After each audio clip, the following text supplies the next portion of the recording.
Friends, तो कैसे हैं आप सब। सीए फाउंडेशन चैप्टर सेकंड हमारा चल रहा है अभी। पिछली जो हमारे वीडियो थी उसके अंदर हमने कंप्लीट किया था trial balance in accounting process. तो अगर आपने वो वीडियो नहीं देखी है तो जो उसका लिंक है वो डिस्क्रिप्शन में है, आप लोग जाके चेक कर सकते हैं। आज हम कवर करेंगे सब्सिडरी बुक के बारे में। सब्सिडरी बुक्स क्या होती हैं, कितने तरीके की होती हैं, what do you mean by subsidiary books. The subsidiary books fulfill the process of profit and loss account. These books organize the transaction and make bookkeeping efficient and systematic. For instance, all the credit purchase can be recorded in the purchase book, and all credit sales information can be recorded as sales book. These reduce errors and make financial records easier to trace. देखो, subsidiary books का मतलब ही यही होता है कि वो जो भी हमारे प्रॉफिट एंड लॉस अकाउंट्स होते हैं उनको फुलफिल करने में हेल्प करती है। उनका मेन पर्पज़ ही यही होता है। इट मीन्स जैसे हमें ट्रांजेक्शन हर एक चीज़ का अलग अलग रिकॉर्ड करेंगे। परचेज़ की है कोई चीज़ तो वो परचेज़ बुक में जाएगा, सेल्स हुई है, सेल्स रिटर्न आया है, वो सेल्स बुक में जाएगा। तो उससे है ना प्रॉफिट एंड लॉस अकाउंट को प्रिपेयर करने में हेल्प रहता है। तो वो सब्सिडरी बुक्स होती है जिससे आपको सब चीज़ें समझ में आती है कि कौन सी चीज़ कहाँ जाएगी। Profit and loss accounts prepare करने में वो चीज़ें हेल्प करती हैं। So subsidiary books and their formats. There are 7 significant subsidiary books, each with a particular use. By dividing all these transactions in this book, businesses understand their accounting system can work on improvisation for growth and expansions. जो subsidiary books होती हैं वो 7 subsidiary books हमारे use के अंदर आती है particularly. तो उनका फॉर्मेट आपको मैं भी बताऊंगी क्या फॉर्मेट होता है। देखो, फॉर्मेट है ना आपको अलग अलग स्लाइड्स में दिखेगा, बट थोड़ा सा ध्यान देना, इजीली समझ में आ जाएंगी चीज़ें, ये नहीं समझ में नहीं आएंगी। देखो, बुक होती है सब्सिडरी हमारे डिफरेंट डिफरेंट टाइप्स की। तो कौन सी है? सबसे पहले purchase book, sales books, purchase return book, sales return book, cash book, bills receivable book and bills payable book. अब आपको अलग अलग आप चीज़ें बना लोगे भाई, परचेज़ की बुक ये है, सेल्स की बुक ये है, सेल्स रिटर्न की ये, परचेज रिटर्न की ये है, और कैश बुक ये, बिल्स रिसीवेबल ये है। तो अलग अलग चीज़ें आपको ईजिली समझ में आ जाएंगी, है ना। ईजिली फिर आप प्रॉफिट एंड लॉस के अंदर जो भी चीज़ें बनाना चाहते हो, भाई प्रॉफिट हमारा कितना हुआ है, लॉस कितना हुआ है, परचेज रिटर्न हमारे पास कितना आया है, सेल्स रिटर्न कितना आया है, तो वो सब चीज़ें आप इजीली कर पाएंगे।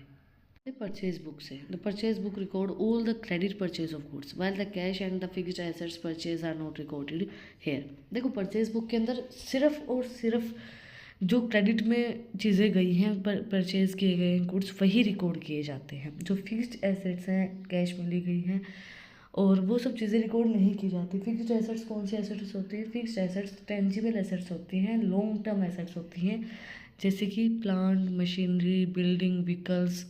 ये लंबे समय तक चलते फिक्स्ड होती हैं, जो लंबे समय तक चले, लॉन्ग टर्म एसेट्स जिनको हम बोल सकते हैं टेंजिबल एसेट्स। फॉर्मेट क्या रहेगा परचेज बुक का?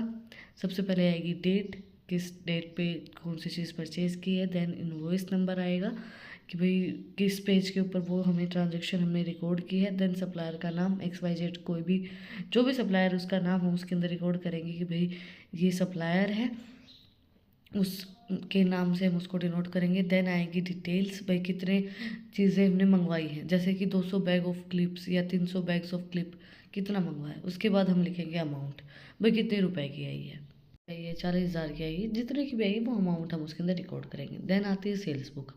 Sales book record all the credit sale of goods but not cash and asset sales. Sales book भी क्रेडिट में जो भी सेल्स हुई हैं, सेल हुए हैं गुड्स, उन्हीं को रिकॉर्ड करेगी, कैश और एसेट सेल्स को रिकॉर्ड नहीं करेगी। फॉर्मेट क्या रहेगा इसका? इसका फॉर्मेट भी सेम रहेगा, बट एक चीज़ डिफरेंट होगी, डेट रहेगी, इनवॉइस नंबर रहेगा, देन वहाँ पे सप्लायर का नाम था, यहाँ पे कस्टमर का नाम रहेगा जिसको आपने सेल किया है।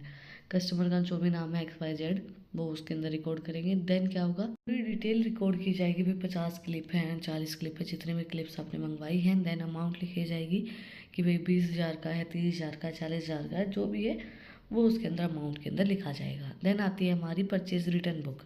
तो purchase return book record goods return to the suppliers if any defective product और एक्सक्लूसिव सप्लाई इज फाउंड। देखो, इसके अंदर क्या होता है, परचेज रिटर्न बुक के अंदर जो भी चीज़ें हमने रिटर्न दी सप्लायर को, भाई होता है ना कि डिफेक्टिव प्रोडक्ट है तो हम रिटर्न कर देंगे, तो रिटर्न जो चीज़ें जाती है वो उसके अंदर रिकॉर्ड की जाती हैं। फॉर्मेट क्या रहेगा, डेट रहेगी, किस दिन आपने की है, देन डेबिट नोट नंबर रहेगा, देन सप्लायर का नाम रहेगा, जो भी XYZ उसका नाम है वो उसके अंदर रिकॉर्ड किया जाएगा। देन रीज़न रहेगा को वापस क्यों भेजा जा रहा है, वो रीज़न लिखा जाएगा कि डैमेज प्रोडक्ट है या प्रोडक्ट मिसिंग है, होता है ना। देन अमाउंट लिखी जाएगी कितने का जो भी प्रोडक्ट था हमारा, वो चीज़ें लिखी जाएंगी उसके।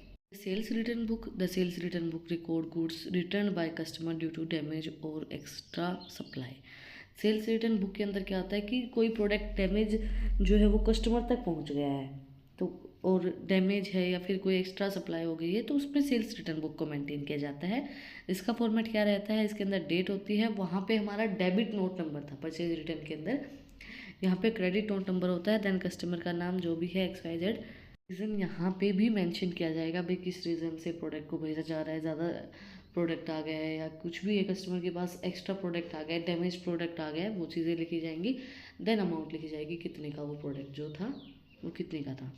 कैश बुक पे, the cash book record all the cash transaction including cash cell, purchase, expenses and transactions made by the bank. जो भी कैश के रिलेटेड ट्रांजेक्शन हैं वो सब इसके अंदर इंक्लूड की जाती हैं, जैसे कैश सेल हुई है, परचेज हुई है, एक्सपेंसेस हुए, ट्रांजेक्शन हुई है बैंक से, तो वो सब चीज़ें इसके अंदर रिकॉर्ड की जाएंगी। Different type of cash book हमारे पास है। सबसे पहले सिंगल कॉलम कैश बुक, इसके अंदर रिकॉर्ड्स ओनली कैश ट्रांजेक्शन, इसके अंदर सिर्फ जो कैश की ट्रांजेक्शन है वो रिकॉर्ड की जाती हैं। Double column cash book, cash and bank transaction are recorded. देखो सिंगल कॉलम में तो ओनली कैश की ट्रांजेक्शन रिकॉर्ड की जाती हैं, डबल में क्या होता है कि कैश से रिलेटेड और जो बैंक से ट्रांजेक्शन हुई है वो भी इसके अंदर रिकॉर्ड की जाती है। ट्रिपल कॉलम कैश बुक के अंदर क्या होता है, cash, bank and discount offered are record. जो कैश की ट्रांजेक्शन हुई है, बैंक से हुई है, और इसके अंदर एक एडिशनल होता है डिस्काउंट जो ऑफर किया गया है वो भी उसके अंदर रिकॉर्ड किया जाएगा। मतलब सिंगल के अंदर सिर्फ कैश, डबल के अंदर कैश एंड बैंक, ट्रिपल के बैंक्स एंड डिस्काउंट जो ऑफर किया गया है वो रिकॉर्ड किया जाता है इसके अंदर। देन फॉर्मेट क्या रहेगा कैश बुक का, सबसे पहले आती है डेट। डेट के अंदर हम लिखेंगे भाई किस डेट के ऊपर क्या ट्रांजेक्शन हुए हैं। उसके बाद पर्टिकुलर के अंदर आता है कि भाई जो कैश सेल हुई है, जो भी कैश की ट्रांजेक्शन हुई है वो पर्टिकुलर के अंदर। देन कैश कितना है, उसके बाद बैंक से रिलेटेड जो भी ट्रांजेक्शन है वो हम पहले पर्टिकुलर के अंदर मेंशन करेंगे, फिर बैंक के अंदर उसको डाल देंगे। नेक्स्ट आता है हमारा बिल रिसीवेबल बुक।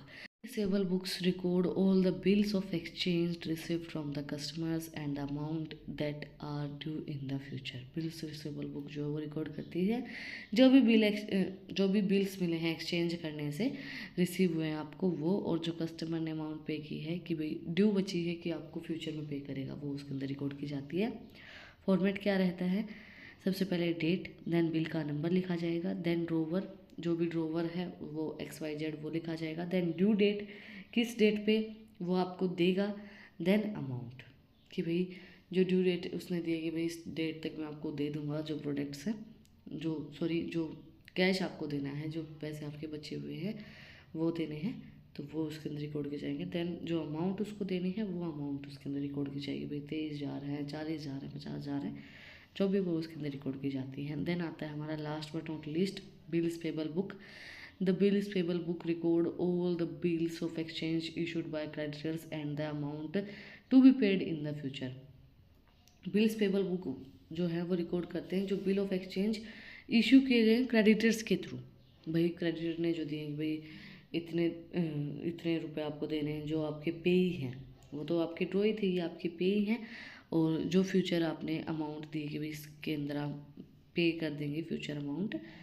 इसके अंदर क्या होगा फॉर्मेट इसका, पहले आएगी date, then bill number, then pay XYZ जो भी है, देन ड्यू डेट, किस डेट के ऊपर फ्यूचर पेमेंट के आपने बोला है, उसके बाद जो अमाउंट है वो रहेगी, जितनी भी है 23-24,000 जितनी भी है वो सब इसके अंदर रिकॉर्ड की जाती है। तो टुडे आज मैंने आप लोगों को सब्सिडरी बुक को कवर करवाया है। मुझे थोड़ा सा डाउट रहता है जब मैं ये फॉर्मेट्स वगैरह आपको बताती हूँ कि आपको समझ में आए या नहीं आए। अगर फिर भी कुछ डाउट रहे, आपको ना समझ में आए, तो पूछ लेना भाई कमेंट करके। मुझे जब आप कोई भी कमेंट करते हो अच्छा बुरा, मुझे अच्छा लगता है कि आप देख रहे हो और आपको कुछ चीज़ें समझ में आ रही हैं, कुछ नहीं आ रही हैं, कुछ गलत लगती हैं, कुछ मेरा पढ़ाने का तरीका गलत लगता है, कोई बात नहीं, धीरे धीरे मैं भी इम्प्रूव कर रही हूँ, आप लोगों को भी चीज़ें धीरे धीरे समझ में आने लग जाएंगी, ठीक है। और आप जब बोलते हो ना कि thank you ma'am for this, thank you, और मैं ये कह रही हूँ आपका एक थैंक यू, आपको ये लगता होगा कि मैंने थैंक यू बोल दिया, वो मुझे बहुत ज़्यादा मोटिवेट करता है। छोटा सा थैंक यू मुझे इतना मोटिवेट करता है कि मैं और मेहनत करूँ और अच्छा आप लोगों को कंटेंट दूँ और अच्छी चीज़ें आप लोगों को प्रोवाइड करवाऊँ, जितना ज़्यादा अच्छा हो सके उतने अच्छे से मैं आपको पढ़ाने की कोशिश करती हूँ। बट ये होता है कि भाई फॉर्मेट्स वगैरह हैं, वो मुझे खुद को ये रहता है कि भाई मैं करवाऊँ ना करवाऊँ। बट ये है कि अब सब्जेक्ट ऐसा है तो आपको करवाना भी पड़ेगा। सीए का हम ऐसे भी नहीं कर सकते कि नहीं करवाएंगे। मैं सोच के मैं करवा ही देती हूँ कि भाई आप लोगों का लॉस नहीं होना चाहिए, आप लोगों को फॉर्मेट्स वगैरह तो पता होना चाहिए एटलीस्ट। तो ये सब चीज़ें, हाँ, इसकी प्रैक्टिकल जो है सीए की वो आप लोगों को खुद को ही करनी पड़ेगी। बट ये है कि मैं आप लोगों को थ्योरी इतनी करवा दूँगी कि आपको प्रैक्टिकल की ज़रूरत नहीं होगी। 100 नंबर के पेपर में सारी प्रैक्टिकल तो आएगी नहीं। थ्योरी कम से कम, जैसे हमारे जो एग्ज़ाम होते थे उसके अंदर तो ऑप्शनल आती थी चीज़ें, तो आप लोगों को भी उस तरीके से चीज़ें मिलेंगी, आप लोग कवर कर लेंगे अकेली थ्योरी से चीज़ें। Don't worry about that. जितना हो सकता है उतनी प्रैक्टिकल करवाने की मैं चीज़ें कोशिश करती हूँ, बट नहीं हो पाता है मुझसे। मुझे ये होता है कि आप लोगों को नहीं समझ में आएगा, क्योंकि मुझे ही कई बार कन्फ्यूज़न हो जाता है कि मैं कुछ क्या बोल रही हूँ, क्या कर रही हूँ। ये चीज़ें तो चलती ही रहती हैं। बट अगर आपको इन टॉपिक्स की पीडीएफ चाहिए तो टेलीग्राम चैनल का लिंक भी डिस्क्रिप्शन में है, वहाँ पर जाके आप मुझे फॉलो कर सकते हैं। अच्छी अच्छी रील्स को देखने के लिए इंस्टाग्राम पे भी जाके फॉलो कर लेना, उसका भी लिंक डिस्क्रिप्शन में है। और अगर यहाँ तक वीडियो देख लिया है तो प्लीज़ सब्सक्राइब बटन पे एक मुक्का मार दो, बेल आइकन प्रेस कर दो, ताकि जो सबसे पहले नई अपडेट अब आप लोगों के पास आ जाए। आप लोगों के लिए ईजी रहे चीज़ें, ना आपको मतलब मेरी वीडियोज़ ढूंढनी ना पड़े। फिर मिलते हैं एक नई वीडियो के साथ, एक नए टॉपिक के साथ। Like share subscribe. Thank you for watching my video and enjoy your life.